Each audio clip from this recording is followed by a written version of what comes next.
भूत हमारी दुनिया का हिस्सा है और इसी वजह से वो हमसे संपर्क करने के लिए तरह तरह के माध्यम चुनते रहते हैं। लेकिन आज तकनीक बदल चुकी है और भूत भी अपने संपर्क साधने के तरीके तकनीकी करना चाहते हैं। इसी से प्रेरित होकर भूतिया कहानी लिखी गई है। मुझे पूरी उम्मीद है कि आपको ये कहानी पसंद आएगी। शहर में एक अजीब अफवाह फैल रही थी कि लोगों को भूत का फोन आ रहा है और तो और कई लोगों ने अपनी मोबाइल स्क्रीन पर भूत का नंबर तक दिखाया, लेकिन किसी के पास कोई सबूत नहीं है जिनसे ये साबित किया जा सके कि उनकी बातों में सच्चाई है। लेकिन जब तक ये केवल मजाक तक सीमित था तब तक तो लोग इसे हल्के में ले रहे थे। लेकिन एक घटना से सबके कान खड़े हो गए। एक दिन एक व्यक्ति मोबाइल में बात करते हुए अपने बिल्डिंग की छत से कूद जाता है और नीचे गिरते ही उसकी मौत हो जाती है। शहर में एक व्यक्ति की आत्महत्या आम बात है, लेकिन फोन पर बात करते हुए कूदना, इसका मतलब वो किसी न किसी से तो अपने मरने की वजह बता रहा था। इसलिए पुलिस तहकीकात आगे बढ़ाती है और उस व्यक्ति के मोबाइल की आखिरी कॉल रिकॉर्डिंग मंगवाई जाती है। लेकिन ताज्जुब की बात तो ये थी कि उस समय उसके फोन में किसी का कॉल नहीं आया था। पुलिस की मुश्किल और बढ़ जाती है क्योंकि लोगों की भीड़ ने उस व्यक्ति को फोन पर बात करते हुए देखा था। तो क्या ये व्यक्ति फोन पर बात करने का नाटक कर रहा था? गुत्थी उलझती जा रही थी कि एक और हादसे से शहर में दहशत के बादल मंडराने लगते हैं। एक और व्यक्ति रेलवे स्टेशन पर फोन पर बात करते करते ही आ रही ट्रेन के आगे कूदकर अपनी जान दे देता है और जब उसके मोबाइल की जांच की जाती है तो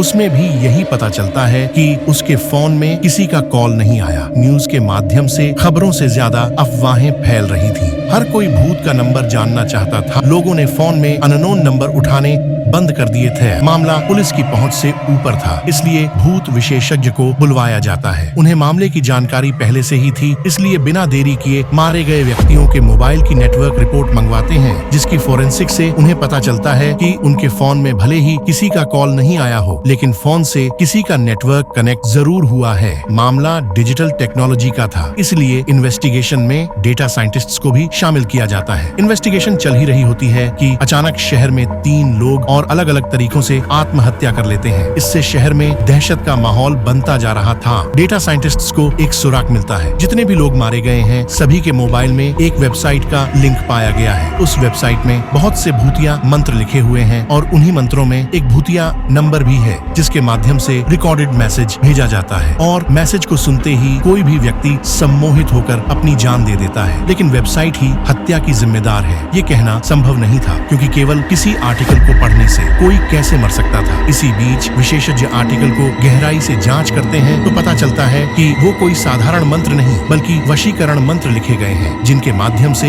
लोगों को पहले तो सम्मोहित किया जाता है और फिर उनके मोबाइल में एक रिकॉर्डेड मैसेज के जरिए उन्हें आत्महत्या करने के लिए निर्देश भेज दिए जाते हैं। पुलिस को हत्या के कारण का तो पता चल गया था, लेकिन इसके पीछे कौन है ये अभी जानना बाकी था। तभी डाटा साइंटिस्ट वेबसाइट को ट्रैक कर लेते हैं। ये एक कॉलेज का हॉस्टल था। वेबसाइट की लोकेशन का पता चलते ही पुलिस हॉस्टल के कमरे को घेर लेती है और उस लड़के को गिरफ्तार कर लिया जाता है जिसके कंप्यूटर से ये वेबसाइट चलाई जा रही थी। लड़के के कमरे में बहुत से कॉकरोच, कीड़े मकोड़े और मरे हुए चूहे दले हुए थे। वो किसी जानवर की तरह उस कमरे में रह रहा था। दरअसल उसे देखने से ऐसा लग रहा था कि उसकी मानसिक हालत ठीक नहीं है। हॉस्टल में पुलिस को देख मैनेजमेंट के कर्मचारी भी पहुंच जाते हैं, लेकिन उन्हें अंदाजा भी नहीं होता कि इस कमरे में कोई रहता है क्योंकि ये कमरा तो पिछले 2-3 महीनों से खुला ही नहीं। खास लड़के को पूछताछ के लिए थाने लाया जाता है। लड़के का बर्ताव बहुत डरावना था। वो आसपास के लोगों को खरोंचने को दौड़ रहा था। बड़ी मुश्किल से पुलिस उसे काबू करते हुए कुर्सी से बांध देती है। पुलिस ऑफिसर उससे एक एक करके कई सवाल पूछते हैं, लेकिन वो उनके किसी भी सवाल का जवाब नहीं देता। Police officer